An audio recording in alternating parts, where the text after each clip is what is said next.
This is The Efficiency Point, a podcast from Modern Pumping Today magazine. I'm MPT editor Jay Campbell, along with our producer Richard Council. You can find us online at mptmag.com, and please rate, review, and subscribe to the show on any of your favorite podcast apps. On today's episode, we speak with Frank Steemers, an economist at the Conference Board and an expert in the analysis of the U.S. labor market on shortages in the domestic blue-collar labor pool. Also, we preview the March issue of MPT, and you'll want to stick around to the end for a special announcement. But first, let's take a look at some headlines.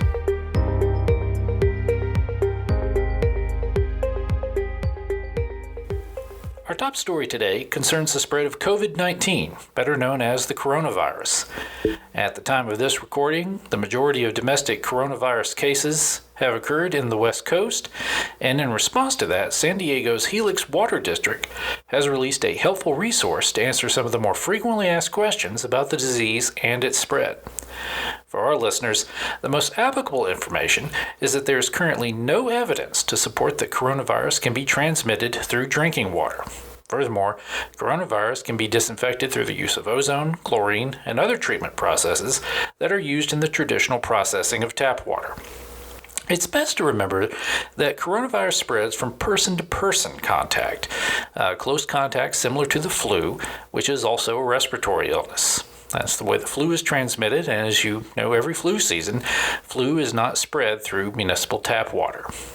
According to the Centers of Disease Control, the best steps to keep you healthy are to wash your hands often with soap and water for at least 20 seconds, avoid touching your eyes, mouth, or nose with unwashed hands, avoid close contact with people who are coughing or sneezing, clean high-contact surfaces like phone screens, keyboards, doorknobs, steering wheels, and so on, and get plenty of rest to keep your immune system healthy. We'll provide links to both the Helix Water District's resource page and the CDC prevention guidelines in the show notes for this episode. Richard, do you have any tricks for counting down 20 seconds while you wash your hands in the prevention of the coronavirus? I usually just find a really good intro song, so really anything. Yeah, I've heard that Happy Birthday Twice is 20 seconds. I share with my daughter, I don't know if you've ever heard of the band They Might Be Giants. Yeah. The intro to their album Flood is 20 seconds long, and that song actually has, she's 20 years old. She does never heard of They Might Be Giants, not familiar with them, but I played her the song and she said, well, what is this? Which I thought was funny because the song actually says, this is the theme to Flood, the brand new album for 1990. And I said, I think the lyrics kind of explain what the song is. So, and also just Google it. I don't understand. Yeah, you could just Google it. And well, going back to your whole happy birthday thing twice, I mean, what if you sing it really fast or slow? I mean, that's the thing. You don't really know what 20 seconds is. My thing is, as long as you use a good, hearty, antibacterial doctor soap, I think you'll be all right. And hot water. Make sure it's boiling hot water on your hands. Parody, satire. Yeah. Please, listeners, please do not boil your hands. Don't do that. No, just follow the CDC guidelines. Soap and water, 20 seconds. Hopefully, our hearts go out to all the people that are infected now. I know it's spreading pretty fast in some places, and they're looking for new cases all the time. But hopefully, if we mind our P's and Q's and do mindful prevention, hopefully we can limit the damage that the coronavirus does. Right. Our next story, the International Supercritical CO2 Power Cycle Symposium, co-sponsored by the U.S. Department of Energy National Energy Technology Laboratory, or NETL, will be held in San Antonio, Texas at the end of this month, starting March 30th and ending on April 2nd. The event marks the 7th symposium and will serve as a technical meeting bridging together industry, academia, government agencies to advance supercritical carbon dioxide power cycle technology. The goal of the symposium is to create a network of expertise and technical understanding in the field, and the theme of this year's event is Advancing Supercritical Carbon Dioxide Power Cycles from the Laboratory to Large-Scale Operation. A registration link for the event can be found in the show notes for this episode, and you can also check out more information for yourself at the NETL's website, netl.doe.gov.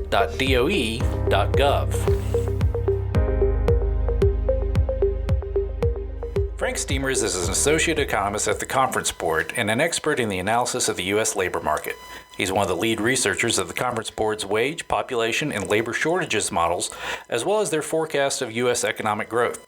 Steemers contributed to several Conference Board projects, including the reports Help Wanted, What the Looming Labor Shortages Mean for Your Business, Global Labor Market Outlook 2019, and the focus of our conversation today, Blue-Collar Worker Shortages, Navigating a Business Environment of Higher Labor Costs. Frank, thank you for joining us on the show. Yeah, great. Thank you, Jay. Happy to be here. Looking through the report, I noticed that it warns that blue-collar labor shortages could extend for the next decade up into 2030. What are some of the influences leading to the shrinking supply of blue-collar workers? Right. So that is indeed that is probably the main insight of our report, is that we see that the U.S. labor market has become very tight now, but that we see that it is especially tight for blue-collar manual services workers. And we see that there are a lot of structural supply trends coming together, that we think that it is not a coincidence that the labor market is tight right now, and that we actually believe that it is probably going to be tight for the next 10 years at least. So maybe to give a very quick overview, because we have seen the U.S. labor market move from 2010, just after the Great Recession, from a very loose labor market with very high unemployment rates, a lot of people looking for work, to now one of the tighter labor markets. With low unemployment rates, a lot of companies have recruitment difficulties. But we see that these recruitment difficulties are most visible for blue-collar manual services workers and less visible for what we call the highly educated management and professional occupations. And does that break down the same across demographic lines, or is it changed by age? So we find that it is. So maybe it has to do mostly with the working age population, how fast that has been growing. So what we see is that we of course now have the retirement of the baby boomers. So a lot of people are exiting the workforce right now. So what that means is that currently we almost have no growth anymore in the working age population. So that means that the pool of potentially available workers to work in across all occupations is shrinking. Now what we find is, however, that when we divide this working age population in those in people that have a bachelor degree, 4-year bachelor degree or higher, or people that have less than a bachelor degree, so that are people that are generally working in blue-collar manual service occupations, we see that supply has already started to shrink. And this is mostly a trend that has to do with the U.S. population that is getting more and more educated. So we see a lot of young people going into college. And these college students that enter the labor market, they are generally less interested to take on these blue-collar or manual services jobs. Is that affecting the recovery in terms of the overall labor force participation? So that's a very interesting question, because you would expect that when a labor market is getting tighter and wages are rising, that more people would also be willing to participate in the labor market. So that is what we mean with labor force participation rates. That's basically the people that are either working or actively looking for work. Now, what we have seen is that there is indeed some recovery in participation rates. So we see more women participate in the labor market, more men, but these participation rates are actually still lower than they were before the Great Recession, and actually a few percent lower than they were in the late 90s.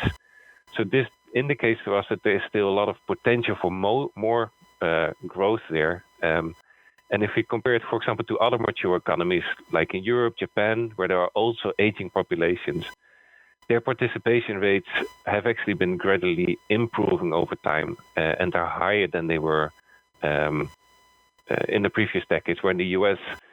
it has picked up, but it is still fairly disappointing, and it has especially not been picking up in the labor force participation rates for people without a bachelor's degree. But the report also says that there's a rising demand for blue-collar labor. So what are the leading employers doing to seek those workers out? Right. So the rising demand, like all these supply side trends that would not have been a problem if the demand would still be there, or if the demand would not be there. But what we have seen is that there is actually still very strong demand for blue-collar workers. So this all comes back to what we see, what is happening to innovation, and some projections were telling us that a lot of blue-collar occupations would be replaced in this decade, would get automated. But what we have seen actually is that this seems to be much more difficult. So productivity growth, what we often look at to get an understanding of how many jobs get automated or how many innovations we have around companies, then we actually see that this has been the slowest productivity growth decade in a very long time.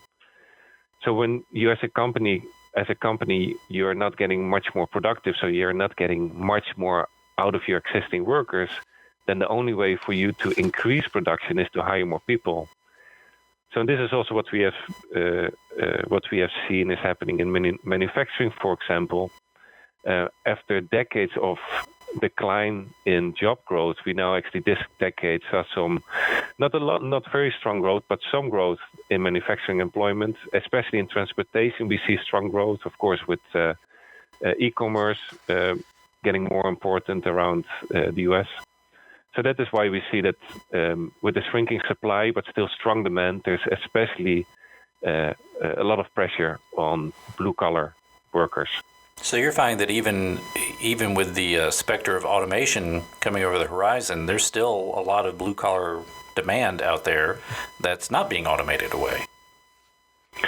Right, and yeah, exactly, and I think that we hear, of course, a lot of talk about robots, about AI, but when we look actually at job growth over the last decades, saying construction occupations, repair, maintenance, transportation, production occupations, then in many of these occupations we actually still see positive job growth.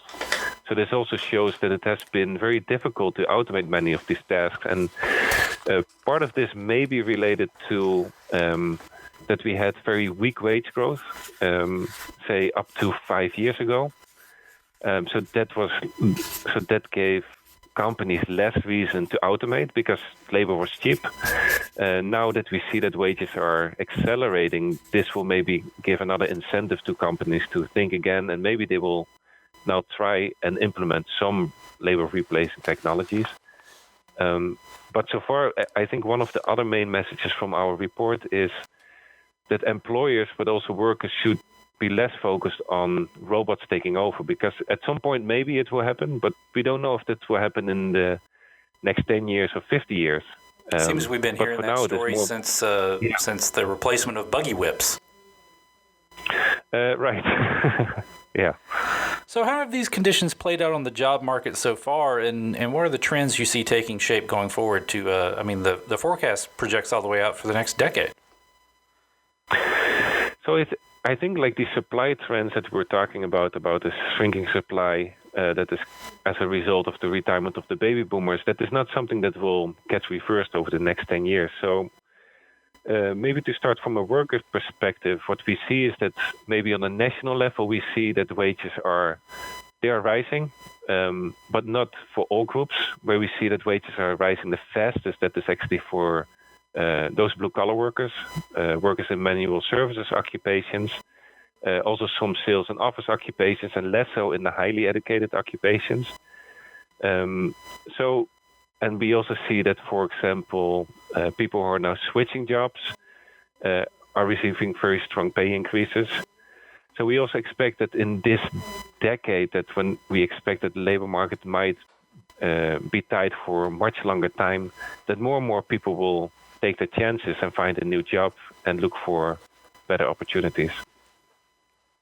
And the report collected information from over 200 companies. What has proven to be a successful strategy or multiple successful strategies for attracting blue-collar workers today?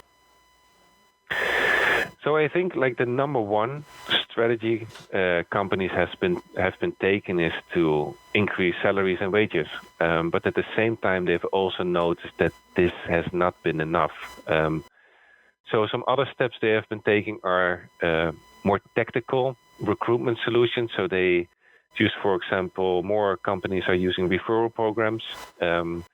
They're using social media more. They're outsourcing or asking staffing firms to help them.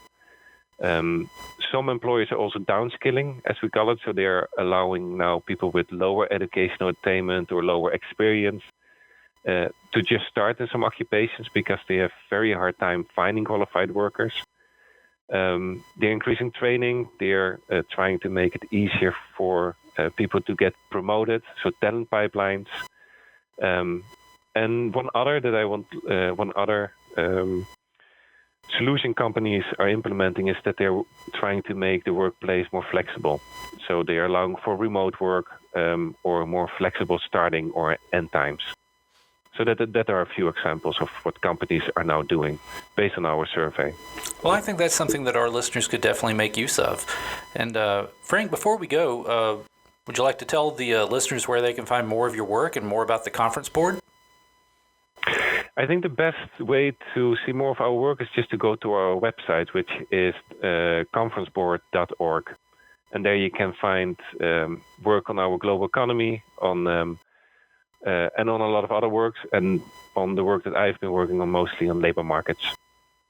Well, Frank, thank you so much for the work you're doing, and thank you for sharing it with us. Okay, you're welcome. Thank you for having me in your show.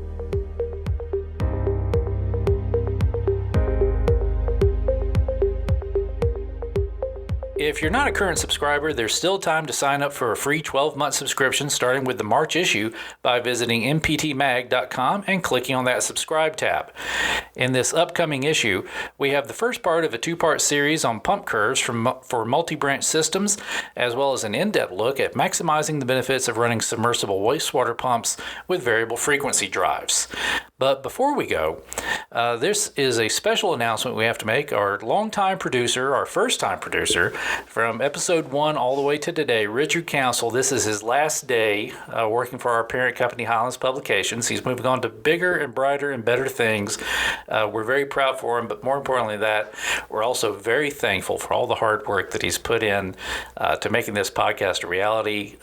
Folks, there are hours of labor to go into this, to put this out that you don't get to hear. But Richard, I'm aware of all the hard work you do, and I want you to know that even though the listeners never hear the labor that you put into it, I appreciate it, and thank you so much for all your hard work. You want to say goodbye to the folks before you ride on into the sunset? It's been a pleasure. Thank you for listening to our very specific podcast. It's been fun. We've learned a lot. I know I have. Jay knows a lot more about it than I do, but we've got somebody who's going to take my spot that I'm sure he's really excited. He's sitting here today, so he's learning the ropes. And Richard has a shadow. Our new producer is. Yeah, the new producer is. We're going to leave that a secret and let Jay tell you guys. But it's been fun, and everybody stay safe and enjoy the water world. Folks, we're not really leaving it a secret. We just don't have an extra set of headphones in the studio today. That's right, yeah.